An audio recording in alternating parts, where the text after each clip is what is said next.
कुपवाड पोलिसांची धडक कारवाई, वेश्या व्यवसायावर पोलिसांचा छापा, पीडित महिलेची सुटका, महिला अटकेत।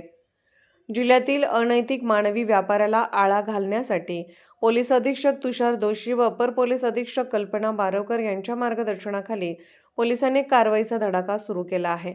याच मोहिमेअंतर्गत कुपवाड एमआयडीसी पोलीस ठाण्याच्या हद्दीत छापा टाकून एका पीडित महिलेची सुटका करण्यात आली असून अनैतिक मानवी व्यापार प्रकरणी एका महिलेला अटक करण्यात आली आहे।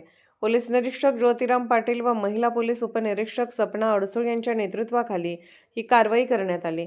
कुपवाड रस्ता परिसरातील साईनगर भागात आरोपी जरीना फिरोज शेख वय 32 ही महिला ग्राहकांच्या मागणीनुसार आपल्या भाड्याच्या खोलीत महिलांना वेश्या व्यवसायासाठी प्रवृत्त करत असल्याची गोपनीय माहिती पोलिसांना मिळाली होती।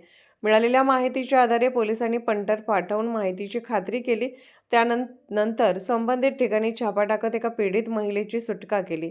या प्रकरणी वेश्या व्यवसायातून मिळणाऱ्या उत्पन्नावर उदरनिर्वाह करत असल्याचा आरोप असलेल्या जरीना शेख हिच्याविरुद्ध BNS कलम 143 तसेच अनैतिक व्यापार प्रतिबंधक कायद्यातील कलम 3, 4 व 5 अन्वये एमआयडीसी कुपवाड पोलीस ठाण्यात गुन्हा दाखल करण्यात आला आहे।